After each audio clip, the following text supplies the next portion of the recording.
Most of our cherished presuppositions about the Bible are based on astonishing claims that others have made on behalf of the Bible, claims that the Bible has not made on behalf of itself. Some of the more common myths about the Bible. I have a little list here for you. The first is the idea that the Bible's a book. It's not a book. We'll get rid of that one. Okay, the Bible is not a book. With all that that implies, that it has a uniform style and a message and a single author, the sorts of things we think of when we think in a conventional sense of the word book. It's a library, right? It's an anthology of writings or books written and edited over an extensive period of time by people in very different situations, responding to very different issues and stimuli, some political, some historical, some philosophical, some religious, some moral. There are many types or genres of material in the Bible. There's narratives, wonderful narrative stories. There's all kinds of law. There are cultic and ritual texts that prescribe how some ceremony is supposed to be performed. There are records of the messages of prophets. There's lyric poetry. There's love poetry. There are proverbs. There are psalms of thanksgiving and lament. So there's a tremendous variety of material in this library. And it follows from the fact that it's not a book, but an anthology of diverse works, that it's not an ideological monolith. Each book or strand of tradition within a book, within the biblical collection, sounds its own distinctive note in the symphony of reflection that is the Bible. Genesis is concerned to account for the origin of things and wrestles with the existence of evil, the existence of idolatry, and suffering in a world that's created by a good God. The priestly texts in Leviticus and Numbers emphasize the sanctity of all life and the ideal of holiness and ethical and ritual purity. There are odes to human reason and learning and endeavor in the wisdom book of Proverbs. Ecclesiastes reads like an existentialist writing from the 20th century. It scoffs at the vanity of all things, including wisdom, and espouses a kind of positive existentialism. The Psalms are very individual writings that focus on individual piety and love and worship of God. Job, possibly the greatest book of the Bible. I won't give away my preferences there. Challenges conventional religious piety and arrives at the bittersweet conclusion that there is no justice in this world or any other, but that nonetheless we're not excused from the thankless and perhaps ultimately meaningless task of righteous living. One of the most wonderful and fortuitous facts of history is that later Jewish communities chose to put all this stuff in this collection we call the Bible. They chose to include all of these dissonant voices together. They didn't strive to reconcile the conflicts, nor should we. They didn't, we shouldn't. Each book, each writer, each voice reflects another thread in the rich tapestry of human experience, human response to life and its puzzles, human reflection on the sublime and the depraved. And that leads me to my second point, which is that biblical narratives are not pious parables about saints, okay? Not pious tales. They're psychologically real literature about very real and realistic people and life situations. They're not stories about pious people whose actions are always exemplary and whose lives should be models for our own, despite what Sunday school curricula will often turn them into, right? And despite what they would have us believe. There is a genre of literature that details the lives of saints, hagiography, but that came later and is largely something we find in the Christian era. It's not found in the Bible. The Bible abounds with human, not superhuman beings, and their behavior can be scandalous. It can be violent, it can be rebellious, outrageous, lewd, vicious, but at the same time, like real people, they can turn around and act in a way that is loyal and true, above and beyond the call of duty. They can change, they can grow. But it's interesting to me that there are many people who, when they open the Bible for the first time, they close it in shock and disgust. Jacob is a deceiver. Joseph is an arrogant, spoiled brat.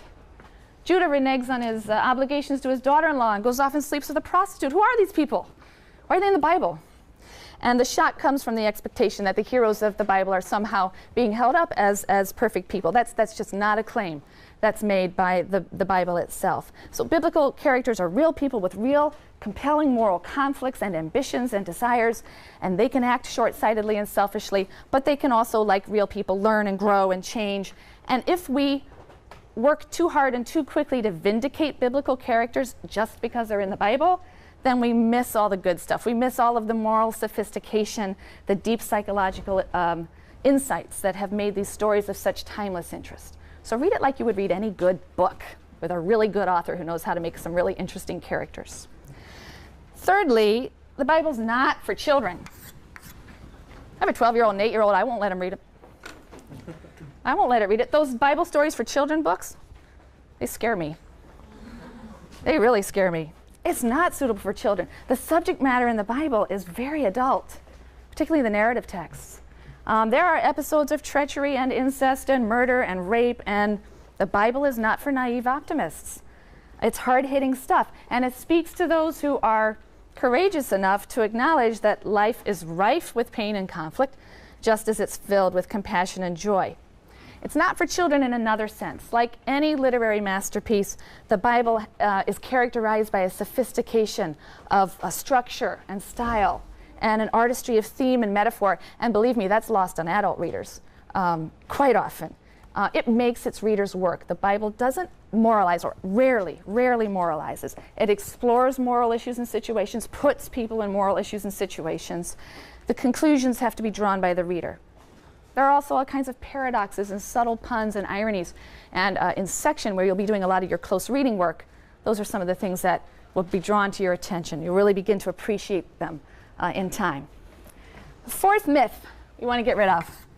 The Bible is not a book of theology. It's not a catechism or a book of systematic theology. It's not a manual of religion.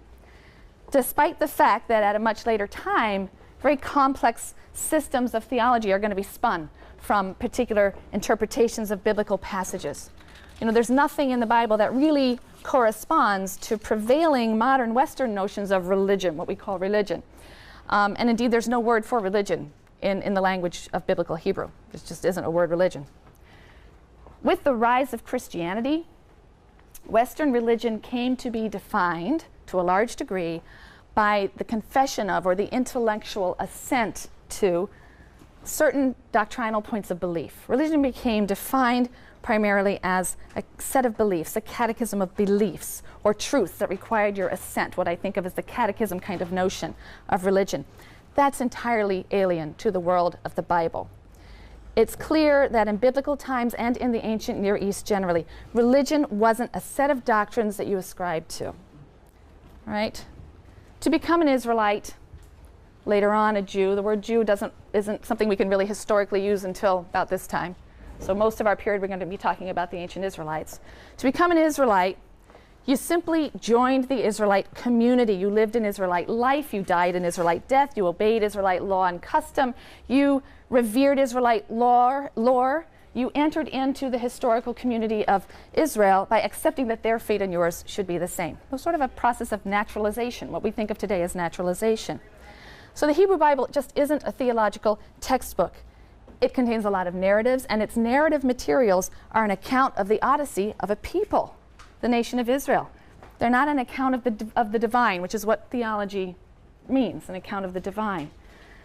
However, having said this, I should add that although the Bible doesn't contain formal statements of religious belief or systematic theology, it treats issues, many moral issues and some existential issues, that are central to the later discipline of theology. But it treats them very differently. Its treatment of these issues is indirect, it's implicit. It uses the language of story and song and poetry and paradox and metaphor. It uses a language and a style that's very far from the language and style of later philosophy and abstract theology. Finally, on our myth count, I would point out, well, I don't really need to cross this out. This is something to discuss. I would point out that the Bible was formulated and assembled and edited and modified and censored and transmitted, first orally and then in writing, by human beings. The Bible itself doesn't claim to have been written by God. That belief is a religious doctrine of a much later age, and even then one wonders how literally it was meant. It's interesting to go back and look at some of the earliest claims about the origin of the biblical text. Similarly, the so-called 5 books of Moses, Genesis, Exodus, Leviticus, Numbers, Deuteronomy, the first 5 books we call the Pentateuch of Moses, nowhere claim to have been written in their entirety by Moses. That's not something they say themselves. Some laws in Exodus, the Book of the Covenant, a few things, yes, it says Moses wrote those down, but not the whole 5 books that traditions later will ascribe to him.